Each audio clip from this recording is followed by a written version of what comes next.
오늘 요한복음 강의 50번째 시간입니다. 그들은 왜 양심의 가책을 느끼게 된 것인가 라는 제목으로 하나님의 말씀 전하도록 하겠습니다. 자, 오늘 지난주에 우리가 이미 살펴봤었던 이 본문의 말씀, 소위 가늠하다 잡혀온 이 여인의 이야기를 다시 한번 살펴보고자 합니다. 우리가 지난 시간에는요, 예수님을 잡고자 하는 의도로서 여인을 데려왔었던 이 서기관들과 바리새인들을 중심으로 말씀을 살펴봤다면, 오늘은 그곳에 있었던 일반 백성들을 중심으로 말씀을 고찰해보고자 합니다.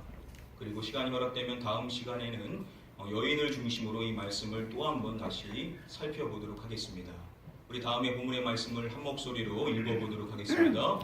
그들이 이 말씀을 듣고 양심의 가책을 느껴 어른으로 시작하여 젊은이까지 하나님에 관한 지식이 나가고 오직 예수와 그 가운데 섰던 여자만 남았더라. 오늘 본문 말씀을 토대로 일반 사람들이 그린 그림들을 보시면은요, 이러한 그림들을 볼 수가 있습니다. 자, 예수님과 여인이 있는데요, 그 여인 주변에 무엇이 떨어져 있죠? 돌들이 떨어져 있는 것을 볼 수가 있습니다. 자, 이것이 원래 누구의 손에 들려 있었던 것으로 생각했었을까요? 그 주변에 있었던 사람들이 들고 있었던 것으로 생각한 것일 것입니다. 자, 그런데 그러한 돌들을 사람들이 땅에다가 떨어뜨렸다는 것이죠. 이것은 곧 그들이 그 여인을 향하여서 돌을 던지려고 들고 있었음을 전제하였기 때문에 이러한 그림이 나온 것일 것입니다. 그런데 여러분, 과연 성경이 그들이 그녀를 향하여서 돌을 들고 있었다라고 기록을 하고 있을까요?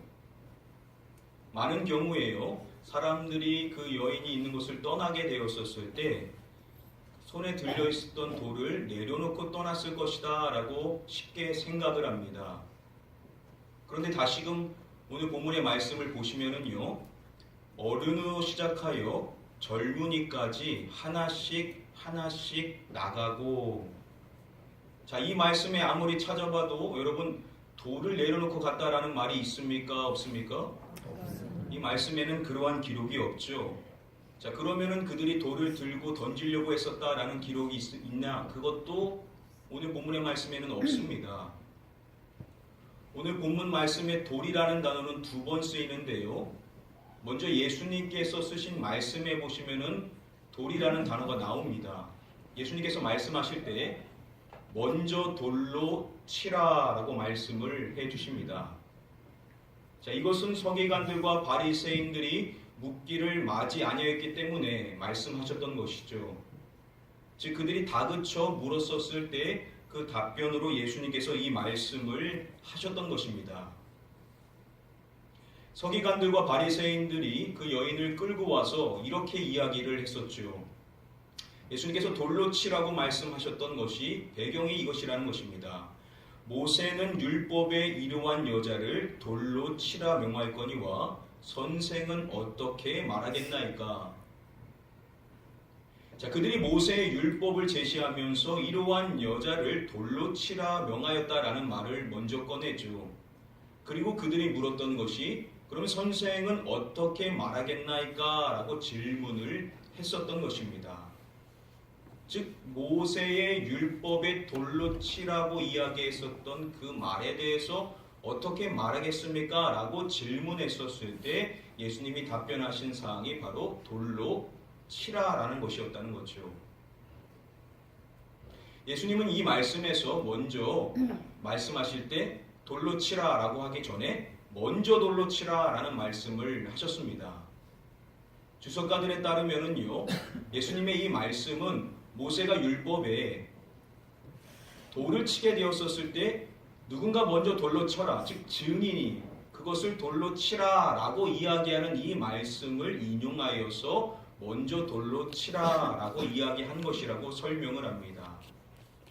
즉, 예수님께서 돌로 치라라고 말씀하신 것은 지금 주변에 있는 사람들이 돌을 들고 있는 것을 보시면서 돌로 치라라고 말한 것이 아니라, 유대인들이, 서기관들과 바리새인들이 모세의 율법에 돌로 치라라고 이야기했었던 그 말씀을 묻자 일부분의 모세의 율법을 또 인용하여서 먼저 돌로 치라라고 말씀하신 것에 해당이 된다는 겁니다. 자, 그런 점에서 봤었을 때 사람들이 돌을 들고 있었다라고 우리는 쉽게 생각할 수는 없다라는 겁니다. 자, 물론 정황상 봤었을 때 그들이 돌을 들고 있었을 것이다라고 추측은 해볼 수가 있죠. 그러나 중요한 것은 성경은 그러한 기록을 전혀 해주고 있지를 않다라는 겁니다. 자, 이렇게 오늘 본문의 말씀에는 그들이 돌을 들고 치려고 했다라는 기록이 없지만요. 자, 그런데 요한복음 8장 마지막에 가서 보시면은 그들이 돌을 들고 치려고 했다라는 기록이 정확하게 나옵니다. 바로 다음의 말씀인데요. 그들이 돌을 들어 치려 하거늘 예수께서 숨어 성전에 나가시니라. 자, 그들이 돌을 들어 치려고 했다라고 정확하게 기록을 해주고 있습니다. 자, 그런데 성경은 그들이 그렇게 돌을 들어 치려고 했었던 대상이 누구라고 말합니까? 예수님이다라고 이야기를 해주고 있습니다. 그들은요, 하나님의 아들이신, 자신이 그렇게도 기다렸던 메시아 되시는 그분을 돌로 쳐서 죽이려고 했었던 자들이라는 겁니다. 하나님의 아들이신 그분을 그들은 무지하여서, 오해하여서 예수님을 죽이려고 했었던 사악한 존재들이었다라는 것이죠. 그러한 그들이 오늘 본문의 말씀에 보시면 어떠합니까? 성경은 이야기하기를 계속해서 그들이 돌로 치려고 했다라는 기록이 8장 이후부터 계속해서 등장을 합니다. 이렇게 사악했던 그들인데 오늘 본문의 말씀에 보시면 매우 의아한 모습을 보이고 있다는 겁니다. 그들이 예수님의 말씀을 듣고 하나씩 다 그 자리를 떠나갔다라고 말합니다. 그 이유를 무엇이라고 밝히냐면 그들이 이 말씀을 듣고 무엇의 가책을 느꼈다라고 이야기를 해줍니까? 양심의 가책을 느꼈다라고 이야기를 해줍니다. 우리는 이들이 어떠한 존재인지를 잊지 말아야 됩니다. 이들은 금방 시간이 좀 지나면 하나님의 아들이신 예수 그리스도를 돌로 치려고 하는 너무나도 무지한 존재이자 사악한 존재였다라는 겁니다. 그런데 여러분, 그러한 그들이 한두 명이 아니라 그 자리에 있던 모두가 다 양심의 가책을 느꼈다라는 것, 여러분 쉽게 납득이 되십니까? 지금 이 말씀을 통하여서 우리는 아무런 정황 없이 그냥 그들이 예수님의 그 말씀 하나 딱 듣고 약속이라도 한 듯이 모두가 다 양심의 가책을 느꼈다라고 이야기하기에는 뭔가 석연치 않은 부분이 있을 수밖에 없다라는 겁니다. 그래서 많은 주석가들이요, 이 부분을 설명하려고 여러 가지 시도를 행합니다. 그 중에 하나가 우리가 지난 시간에도 살펴봤었던 것처럼요, 너희 중에 죄 없는 자가 먼저 돌로 치라 라는 이 말씀에서 결국은 그들은 예수님께서 죄 없는 자라고 말씀하신 이 말씀에 분명하게 찔림을 느꼈을 것은 명확할 것입니다. 예수님의 말씀이 분명히 그들에게 울림이 된 것은 사실일 것이라는 거죠. 자, 그런데 그렇게 생각을 해도 중요한 사안은 율법에 보시면은요, 죄 없는 자가 돌로 치라라는 말이 없습니다. 율법은 그 성읍 사람들이 그를 돌로 죽이라고 이야기를 해줄 뿐입니다. 자, 이것을 명확하게 알고 있는 그들인데 예수님께서 죄 없는 자가 돌로 치라라는 그 말을 듣고 그들이 양심의 가책을 느껴서 다 그 자리를 떠났을 것이다 라고 생각하기에는 무엇인가 여전히 부족한 부분이 있다라는 것이죠. 그래서 사람들이 시도하는 방법 중에 하나가 예수님이 이 말씀을 하시기 전에 땅바닥에 무엇인가를 기록하시죠. 그리고 이후에도 기록을 하십니다. 자, 사람들이 그래서 예수님이 하신 그 말씀만으로는 아니고 바닥에다가 기록한 것과 함께 작용하여서 그들의 양심의 가책을 느낀 것이 아닌가라고 생각을 하는 것입니다. 자, 그런데 우리가 지난 시간에 이미 살펴본 것처럼 만약에 예수님께서 그렇게 기록하신 그 내용이 중요하다라고 한다면 왜 성경이 이것을 기록해 주지 않겠냐는 것입니다. 더욱이 성경은 그들이 변화가 됐던 것은, 그들이 반응하게 된 것은 하나님의 말씀을 들었기 때문이라고 말하지 예수님이 쓰신 그 내용을 보고 반응하였다라고는 말하지를 않는다라는 겁니다. 자, 그런 점에서 봤었을 때 예수님께서 바닥에 쓰신 그 내용이 의미가 있어서 그것으로 인하여 그들이 양심의 가책을 느끼게 된 것이다 라고 말하기는 힘들다라는 것입니다. 이 외에도 여러 가지 많은 시도들이 있는데요. 한 가지만 더 말씀을 드리면은 서기관들과 바리새인들이요, 그 여인을 잡아와가지고 이야기할 때 이 여자가 간음하다가 어디에서 잡혔나이다 라고 이야기를 합니까? 현장에서 잡혔나이다 라고 이야기를 하죠. 현장에서 잡혔다라는 것은 당연히 여자뿐만 아니라 누구도 그 자리에 있었다는 것이겠습니까? 남자 역시도 그 자리에 있었을 것이죠. 자, 그런데 남자는 어디 갔냐는 것입니다. 율법에 따르면은요, 간음하다 붙잡히게 되었었을 때는 여성뿐만 아니라 남성 역시도 처형받아야 된다라고 이야기를 해주고 있습니다. 자, 그런데 이들은요, 남자는 빼놓고 여자만을 잡아와서 율법을 제시하고 있는 겁니다. 자, 이런 상황에서 봤었을 때 이들은 이미 율법을 어기면서 이와 같은 일을 행하고 있다라는 것이죠. 그러한 그들이다 보니까는 예수님께서 하신 그 말씀을 듣고 양심의 가책을 느끼게 된 것이 아닌가라고 설명을 하는 것입니다. 자, 그런데 여러분, 그렇게 남자는 빼고 여성만을 데리고 온 자들은 서기관들과 바리새인들이었죠.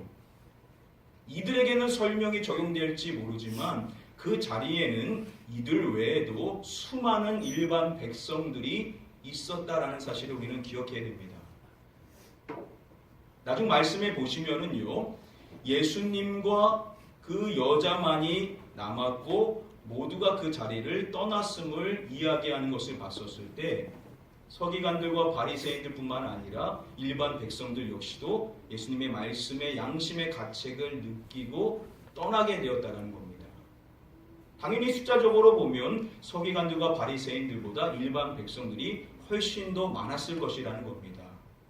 자, 그렇다면 율법을 어기면서 여성만을 데리고 왔었던 이 설명으로는 일반 백성들이 양심의 가책을 느끼게 된 정황을 설명할 수는 없다라는 겁니다.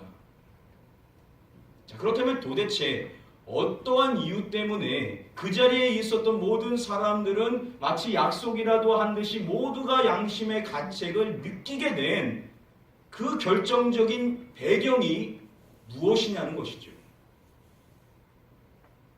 오늘 이 부분에 대해서 함께 한번 우리가 추적해 보기를 원합니다. 우리 다음에 본문의 말씀을 함께 한 목소리로 읽어보도록 하겠습니다. 아침에 다시 성전으로 들어오시니 백성이 다 나오는지라 앉으사 그들을 가르치시더니. 자, 서두에 보시면은 그 시간을 이야기할 때 아침에라고 이야기를 해주고 있습니다. 자, 여기서 아침이라고 번역이 된 이 헬라어 원어는 올드로스라는 단어인데요. 이 단어는 새벽이라는 뜻입니다. 이 단어가 신약성경에 2번 더 쓰였는데요. 그 2번의 말씀을 다 보시면은 모두 새벽이라고 번역이 되어 있는 것을 확인해 볼 수가 있습니다. 자, 예수님께서 이른 시간인 새벽에 성전으로 들어오셨다라는 것이죠.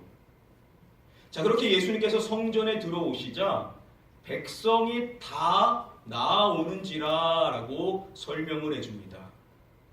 예수님이 새벽에 성전에 들어오시니까 사람들이 다 예수님께로 왔다라는 것입니다. 여러분 한번 쉽게 생각해 보십시오. 이들이 다 집에 있었는데 그 이른 시간인 새벽에 예수님이 성전에 오신 것을 한순간에 다 같이 알아가지고 모두가 약속이라도 한 듯이 그 성전에 새벽에 왔었던 것일까요? 그렇게 생각하기는 힘들다라는 겁니다. 자, 그러면 어떠한 것을 생각해 볼 수 있냐면 이미 이 백성들은 어디에 있었다는 것이겠습니까? 이미 그들은 성전에 있었다라는 겁니다. 예수님만 다른 곳에 가셨다가 1절 말씀해 보시면 감난산에 가셨다가 성전에 들어오셨던 것이고 백성들은 이미 그 이른 시간인 새벽에 성전에 남아 있었다라는 겁니다. 자, 그렇다면 그 이른 새벽에 왜 백성들은 성전에 있었던 것일까요?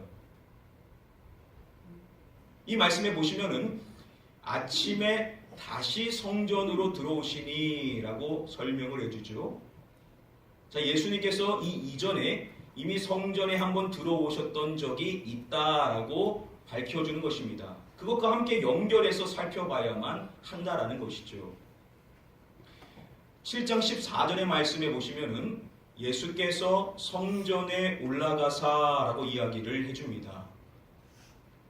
자, 그 시간을 또 이야기해 줄 때 이미 명절의 중간이 되어라고 이야기를 해줍니다. 자, 예수님께서 명절의 중간이 되었었을 때 성전에 오셨다라는 것이죠. 여기서 말하는 이 명절은 우리가 이미 살펴봤었던 것처럼 바로 그들의 명절인 초막절을 지칭하는 것입니다.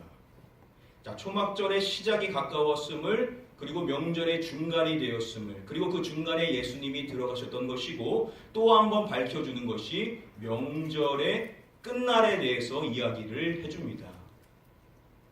물론 학자들 간에 많은 이견이 있지만은요, 레이먼드 브라운 교수에 따르면은 이 끝날은 일곱째 날을 의미하는 것입니다. 자, 그리고 오늘 본문의 말씀에 이야기하고 있는 시간적 배경인 아침이라는 것은 그 다음 날인, 즉 명절의 여덟째 날을 의미한다는 것입니다. 자, 초막절이 쭉 이어지고 있다라는 것이죠. 일곱째 날 끝나고 하루 더 덧붙여져 있는 이 여덟째 날로 넘어가는 시간적 배경을 우리가 이해해야만 이 말씀을 바르게 우리가 고찰해 볼 수가 있다라는 것입니다. 즉 예수님께서는 일곱째 날의 그 행사가 다 마쳐지기 이전에 가셨다가 감난산에 가셨다가 새벽이 되었었을 때 예수님께서 바로 성전에 들어오셨다는 겁니다. 류모스 선교사님의 설명에 따르면은요, 초막절 7일째에 순례자들은 관제의 축제로 불리는 올라잇 밤샘의 행사에 참여했다라고 설명을 해줍니다. 명절 끝날로 지칭되는 그 일곱째 날에는요, 행사가 언제까지 이어지냐면 밤새도록 이어진다는 겁니다.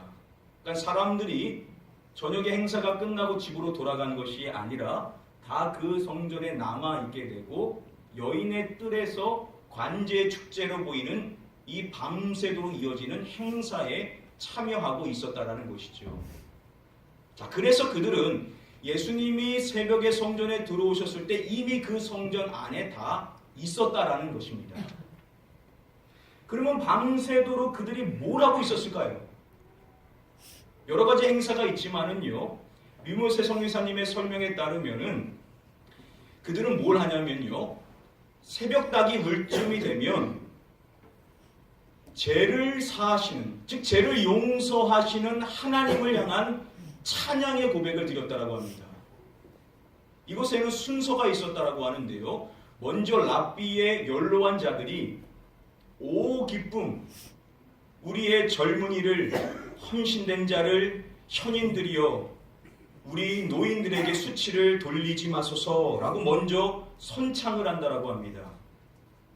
자, 그러면은 나머지 참여하는 무리들이 또 고백을 하기를 오 기쁨, 우리는 노인들과 함께 젊은이들의 죄를 씻을 수 있습니다 라는 고백을 드린다라고 합니다. 자, 그리고 그들 모두가 다 같이 또 고백하는 내용이 있다라고 하는데요, 네, 젊을 때에 죄를 사함을 받은 자는 복이 있을지어다. 죄를 지었지만 이제 사함받은 자는 복이 있을지어다 라고 고백을 한다라고 합니다. 자, 이렇게 그들은요, 새벽의 그 시간까지 이어지는 행사의 그 마지막 클라이마이스로 하나님의 용서하시는 그 은혜를 목청 높여서 찬양을 드렸다라는 겁니다. 자, 그리고 오늘 본문의 말씀에 이 아침이라는 이 새벽의 시간은 바로 그 행사가 마쳐질 때쯤의 시간이라는 것이죠. 그렇게 힘차게 하나님을 찬양하며 하나님께서 우리를 용서하신 그 은혜를 찬양하는 그 찬양이 다 끝났었을 때 예수님께서 성전에 들어오셨다는 겁니다. 그리고 예수님에 대한 관심이 있는 그들이 예수님께 나왔던 것이고 예수님께서 그런 그들에게 말씀을 가르쳐 주셨던 것입니다.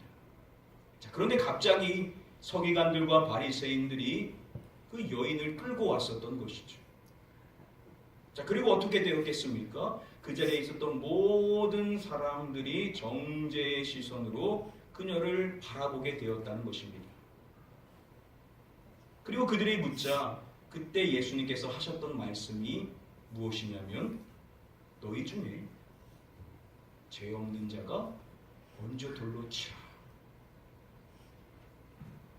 그리고 이 말씀을 듣고 그들이 양심의 가책을 느끼게 되었다는 겁니다.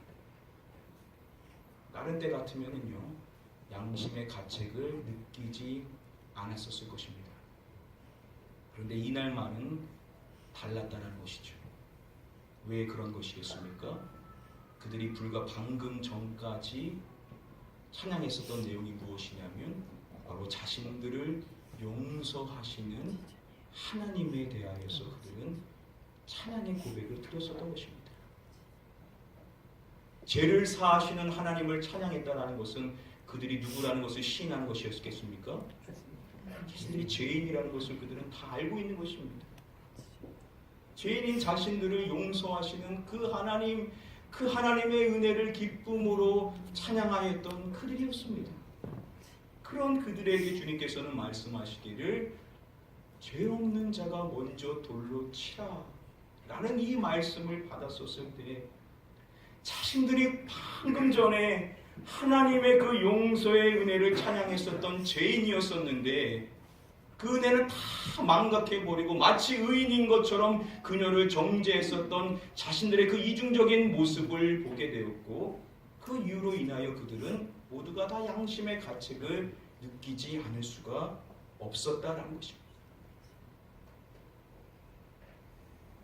여러분, 우리가 왜 그렇게도 다른 사람을 쉽게 판단하고 정죄하게 되는 이유가 무엇이냐는 것이죠. 그 이유는 우리가 가장 중요한 것을 망각하기 때문이라는 것입니다.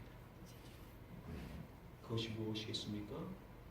하나님께서 우리에게 주신 그 용서의 은혜, 이 용서의 은혜를 잊어버리게 되면요, 우리도 세상 사람들과 똑같다라는 겁니다.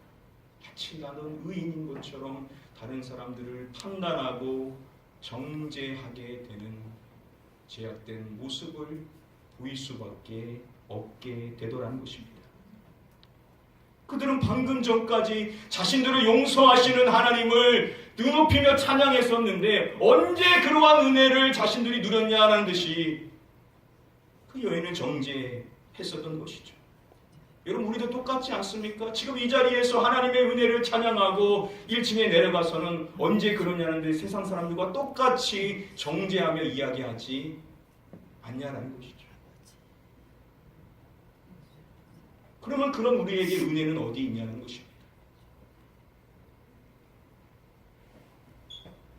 마태복음의 말씀에 보시면 예수님께서 이러한 이야기를 해주시죠. 한 사람이 자신에게 100데나리온의 빚을 진 사람을 붙들고 목을 잡아 그 빚을 갚으라고 독촉을 하죠. 그가 용서를 구하며 자비를 구하지만 결국 이 사람은 그를 옥에 가두게 됩니다. 여러분, 한 데나리온이라는 것은 노동자가 하루 동안 벌어야 얻을 수 있는 금액이기 때문에 이 100데나리온이라는 금액은 결코 작은 금액이 아닌 것입니다. 자, 그런 점에서 봤었을 때 법대로 그를 옥에 가두는 것 무슨 문제가 있겠습니까? 얼마든지 그렇게 할 수 있다라는 것이죠. 자, 그런데 여러분, 이 사람의 문제가 무엇입니까?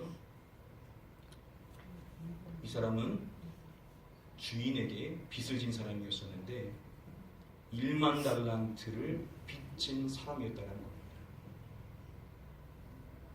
여러분, 1만 달란트는요, 사람이 16만 년을 일해야 벌 수 있는 금액입니다.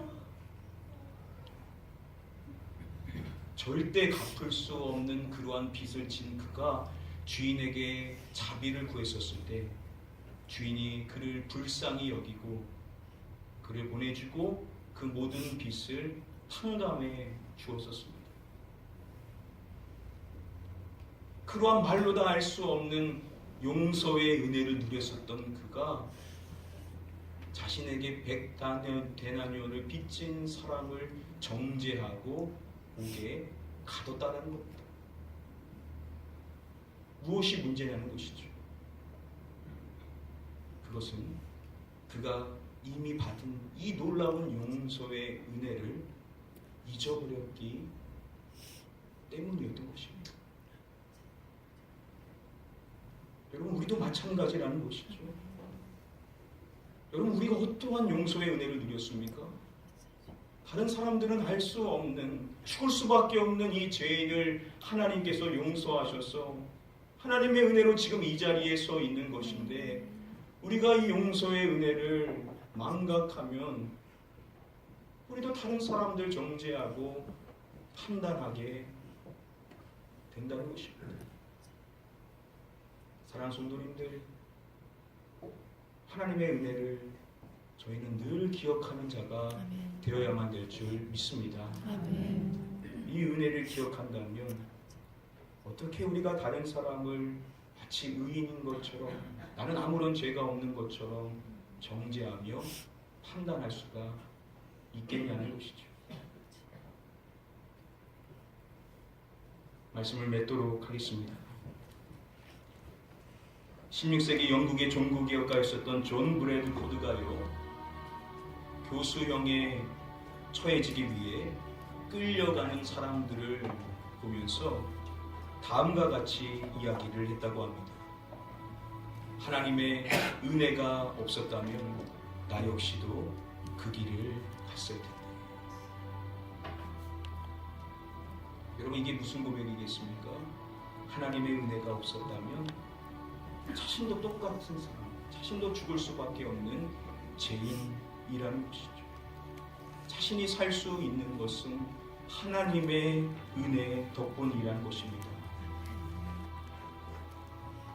사랑하는 성도님들, 오늘 저와 여러분들이 이 자리에 설 수 있는 것은 하나님의 은혜 때문인 줄 믿습니다. 아멘. 이와 같은 그의 고백은 사도 바울의 고백과 일맥상통합니다. 내가 다 된 것은 하나님의 은혜로 된 것이다. 저와 여러분들이 지금 이렇게 살 수 있는 것, 하나님의 은혜 때문이라는 것, 이것을 우리가 잊지 않고 살아갈 때 우리는 다른 사람을 정죄하고 판단하는 죄에서 자유하고, 그리고 나의 연약한 모습을 바라보고 그런 나를 용서하신 하나님의 은혜에 집중할 수 있는 자가 될 수 있게 될 줄 믿습니다. 아멘. 사랑하는 성도님들, 여러분들의 가정 안에 이러한 은혜 있는 분들이 계시면 가정은 변화될 수밖에 아멘. 없습니다. 아멘. 정죄하고 판단한다고 사람은 바뀌지를 않는다는 것입니다.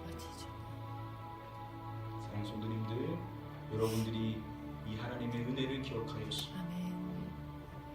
이 은혜의 하나님으로 인하여서 자신의 모습을 바로 발견하고 또 다른 사람들을 은혜로 너그럽게 바라보실 수 있는 그러한 진정으로 은혜 있는 성도들이 오늘 이 자리에 계신 저와 여러분들이 다 되게 되시기를 마지막으로 주님의 이름으로 간절히 축복하며 축원드립니다. 아멘. 우리 이 시간에 찬양하실 때 우리 이 찬양으로 한번 고백하기를 원합니다. 나를 지으신 이가 하나님, 모든 것이 하나님의 은혜임을 우리 시간에 같이 함께 고백하도록 하겠습니다.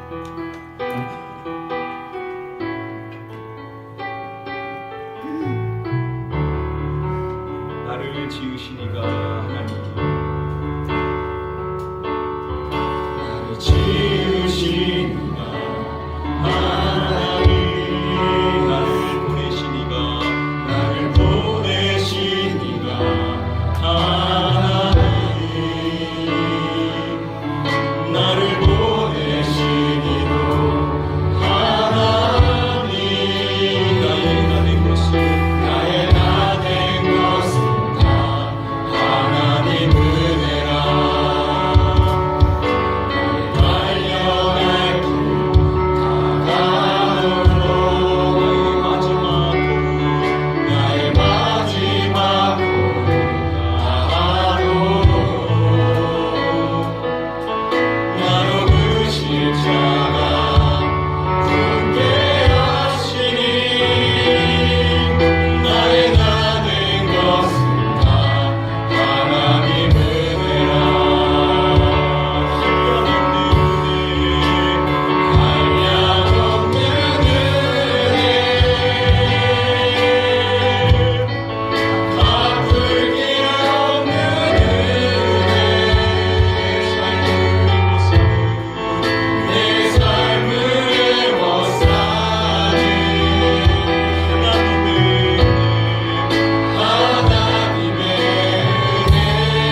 기억하기를 원합니다. 나의 나된 것은 하나님의 은혜인 것을 잊지 않고 살기를 원합니다.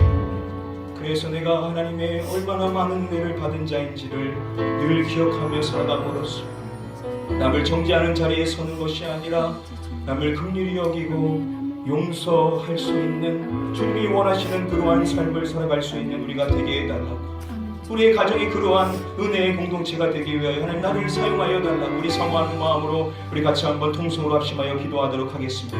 기도합니다. 아버지 하나님, 이 시간에 우리의 심령의 마음을 주님께서 아시는 줄 믿습니다. 우리 안에는 여전히 다른 사람을 정죄하고자 하는 마음과 다른 사람을 판단하고자 하는 마음이 있음을 이 시간 고백하오나니 주여 우리의 죄를 용서하여 주시옵시고 주님께서 우리를 원하시는 뜻을 이룰 수 있는 삶이 되는 주님으로 정죄하는 자들을 버리게 하옵소서. 용서하는 마음, 긍휼히 여기는 마음을 갖기를 원하며 기도합니다. 우리가 찬양하며 그 은혜를 고백하면서 그 동일한 입술로 다른 사람을 정죄하는 하나님의 은혜를 찬양하는 이 입술로 다른 사람을 판단하고 계시는 말씀에 주여 우리의 모습을 주여 불쌍히 여겨주시고 하나님의 은혜를 찬양하는 이 입술로 용서를 선포하고 은혜를 선포하며 복음을 선포할 수 있는 자가 될 수 있기를 하나님 소망하며 기도합니다. 거룩하게 나는 것이 하나님의 은혜임을 고백함으로 모든 수고가 자신이 한 것이 아니라 하나님의 은혜가 한 것임을 고백함으로 자신이 죄인 중에 될 수 있는 것처럼 하나님 내가 얼마나 죄인이고 나를 용서하신 하나님의 은혜가 얼마나 큰지를 기억함으로써 많은 사람들의 그 은혜를 지나며 그 은혜의 하나님을 선포하며 살아갈 수 있는 주님이 원하시는 삶을 살아갈 수 있는 자가 되게 해주시옵소서. 우리의 모든 가정은 우리 가정 교회는 하나님의 은혜 안에 주님의 용서를 실천하며 살아갈 수 있는 자가 될 수 있기를 원하며 기도하오나니 하나님의 용서를 기억하며 그 은혜를 늘 우리의 가슴에 새기며 살아갈 수 있는 자가 될 수 있도록 하나님이 도와여 주시옵소서. 아버지 하나님, 우리가 우리 입술로 하나님의 그 용서의 은혜를 찬양하고 그 동일한 입술로 다른 사람들을 판단하고 정죄하고 있지는 않습니까? 그 사악한 그들도 자신을 용서하신 하나님의 그 은혜를 다시금 기억했었습니다. 양심의 가책을 느꼈습니다.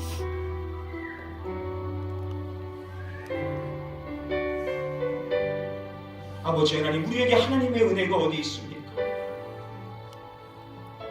그 수많은 정죄, 그 수많은 판단, 나는 마치 의인이고 다른 사람은 다 죄인인 것처럼 살아가는 우리에게 도대체 하나님의 은혜는 어디 있습니까? 우리에게 양심은 어디 있습니까? 아버지, 우리를 불쌍히 여기시고 우리가 놀라운 하나님의 은혜를 믿고 용서받은 죄인이라는 사실을 잊지 않게 하여 주시옵소서. 바울이 자신이 죄인 중에 괴수임을 고백하고 자신을 용서하신 주님께서 다른 사람들도 용서하실 것임을 고백하며 그 복음을 전포하는 일에 힘썼던 것처럼 아버지, 우리도 남을 정죄하는 일을 내려놓게 하시고 우리를 용서하신 하나님, 우리의 모든 죄를 사하시는 하나님, 나를 용서하신 하나님, 죄인 중에 괴수인 나를 용서하신 하나님이 다른 사람들도 용서하실 것임을 믿고 그 주님을 전하는 일에만 힘쓸 수 있는 저희 모두가 되게 하여 주시옵소서. 아멘. 그래서 우리 가나안교회 공동체는 용서하는 공동체, 모든 사람을 받아주고 사랑으로 포도맞을 수 있는 은혜의 공동체가 됨으로 말미암아 하나님이 그 어떠한 영혼도 맡기실 수 있는 주님이 찾으시는 진정한 교회가 되게 하여 주시옵소서. 아멘. 그래서 종교적인 교회가 되지 않게 하시고 복음이 살아있는 용서의 은혜가 흘러넘치는 교회가 되게 하여 주시옵소서. 믿고 감사드리오며 이 모든 말씀 우리를 죄에서 구원하신 예수 그리스도의 이름으로 기도드립니다. 아멘.